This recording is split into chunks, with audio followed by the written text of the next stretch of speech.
ஓம் நம சிவாய, ஓம் நம சிவாய, ஓம் நம சிவாய. இப்போ இதே தடாதகை பிராட்டி படலம் கண்டினியூ ஆகுது. இப்போ மீனாட்சிக்கு பட்டாபிஷேகம் பண்ணி அவர் ராணி ஆகியிருக்கா. அந்த நடுவுலேயே பார்த்தா அவள் அப்பா அதுக்கு முன்னாலே இவளை எல்லாம் நல்லா ட்ரெயின் பண்ண அப்புறம் அப்பா செத்து போய்ட்றா. அம்மா தான் பார்த்துட்டு எல்லாம் பண்ணுறா. ஸோ மீனாட்சி அம்மன் ராணி ஆகி இருக்கிறத அவள் ஜென்ரலாக அவளுடைய டெய்லி ரொட்டீன் சொல்கிறார். காத்தால் எழுந்துக்க சுப்பிரபாதம் பாடுவான். மேளதாள வாத்தியங்களோட எல்லாம் ஒலிக்க எல்லா ராஜ குடும்பங்கள்லேயும் உண்டு. அந்த மாதிரி இவளை எழுப்ப இவ பிரம்ம முகூர்த்தத்திலே எழுந்துருவா எழுப்ப ஒன்று. அதில் இப்போ என்ன சொல்றாருன்னா, இந்த சுப்பிரபாதம்ங்கிறது விஸ்வாமித்திரர் தான் ஆரம்பிச்சாராம். ராமலக்ஷ்மணரை காட்டுக்கு அழிச்சுன்னு போறாரு இல்லையா, அவர் யாகத்தை அசுரர்கள்லாம் தடுக்கிறா, அதுக்காக வேணும்னு தசரத்தை சொல்லி அப்போ அந்த குழந்தைகள் காட்டுக்கு தூங்கறத அவளை எழுப்ப அவர் தான் கௌசல்யா பிரஜான்னு பாடினவரான் ஃபர்ஸ்ட். இந்த மாதிரி நிறைய சுவாமிக்கு அம்பாளுக்கு எல்லாமே தனித்தனியாக சுப்பிரபாதம் உண்டு.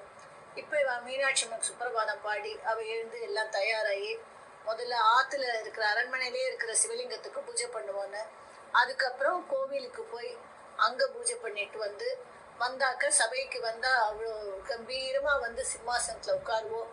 அப்போ நிறைய ராஜாக்கள் மந்திரிகள் அதிகாரிகள்னு இருப்பா. எல்லாரும் பல விஷயங்களோட. அப்புறம் ரிஷிகளும் நிறைய வருவாளாம். அவளுக்கும் இந்த ராஜாங்க காரியத்துக்கும் சம்மந்தம் இல்லை. இருந்தாலும் அவளுக்கு தெரியும் தெய்வமே மீனாட்சியா பிறந்திருக்கா, அவளை பார்க்கறதுக்குன்னே அவள் வருவாளாம்.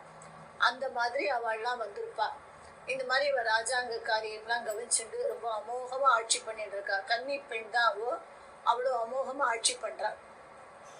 அப்ப சில பேர்லாம் அகஸ்தியர்கிட்ட கேட்குறா, இந்த ரிஷிகள்லாம் இந்த மாதிரி சாட்சாத் அம்பிகையே அந்த மாதிரி அந்த தேவலோகத்திலேருந்து இங்கே மீனாட்சி அம்மனா பிறந்திருக்கான்னா இதோட தாத்பரியம் என்ன, இதோட விசேஷம் என்னன்னு கேட்குறா. அப்போ அவர் சொல்ற அகஸ்தியர் என்னன்னா, தேவலோகத்துல தேவகணங்கள் உண்டு. அதுல 4 வகை உண்டா. அதுல வித்யாகணம்ங்கிறத சேர்ந்த ஒருத்தருடைய பொண்ணு வித்யாவதின்னு. அவளுக்கு அவ அப்பாட்ட கேட்குறா, அவளுக்கு ரொம்ப அம்பாளை நேர்ல பார்க்கணும்னு ஆசையா இருக்குன்னு கேட்குறா. அப்பா அவ அப்பா சொல்ற, இந்த மாதிரி இதுக்கெல்லாமே கர்ம பூமி பூமி தான். அதனால நீ தேவலோகத்திலேருந்து பூலோகத்துக்கு போய் அங்க அம்பாளை குறிச்சு தபஸ் பண்ண. நான் ஒரு மந்திரம் சொல்றேன், உபதேசம் பண்றேன், அந்த மந்திரத்தை சொல்லிட்டே தபஸ் பண்ணுங்கிறார். சரின்னு அவள் அது எங்க போகணும்னு சொன்னார். அது கடம்பவனம். கடம்பவனம்னா அப்புறம் மதுரைனாரு.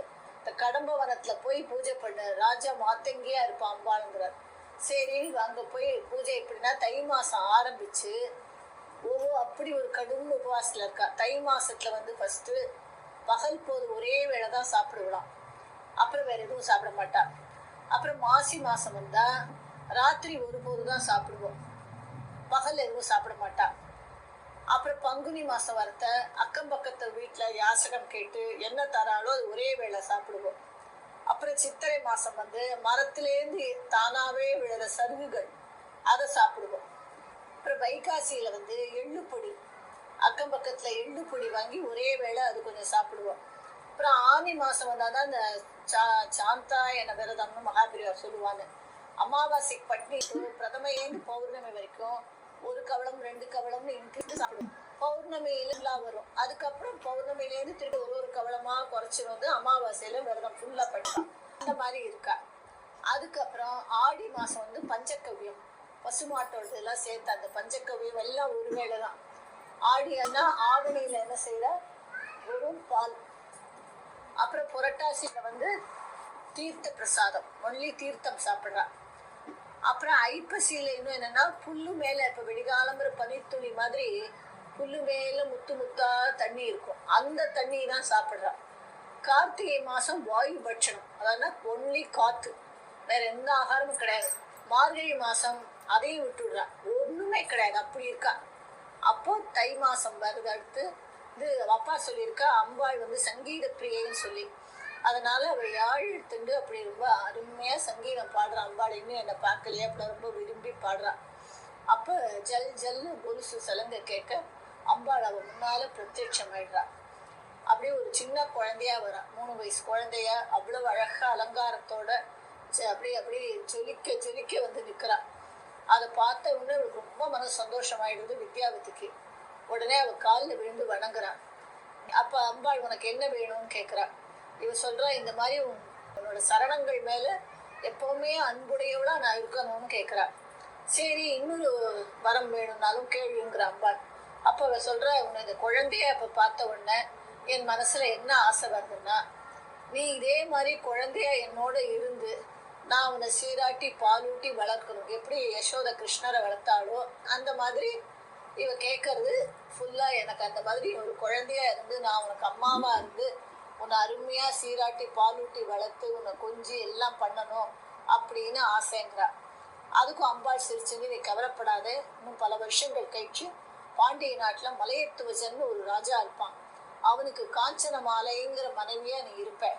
அப்ப நீ சொல்ற மாதிரியே நான் உனக்கு அக்னியிலேருந்து குழந்தையா வந்து நீ என்னை தாலாட்டி சீராட்டி வளர்க்கலாம், நான் வந்து உன்னோட இருப்பேன், உன்னோட ஆசையை தீர்த்து வைப்பேன்னு சொல்றா.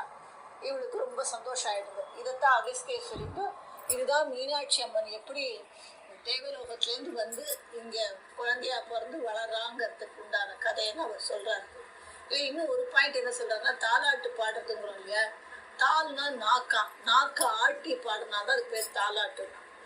ஸோ மீனாட்சி அம்மனுக்கு பிறந்த கதை எப்படி அவ தேவலோகத்திலேருந்து கடம்பவனத்துல வந்து பெண்ணா பிறந்து வந்தா, ராணியானாங்கிறது மிச்சதை அப்புறம் பார்ப்போம். நம சிவாயம்.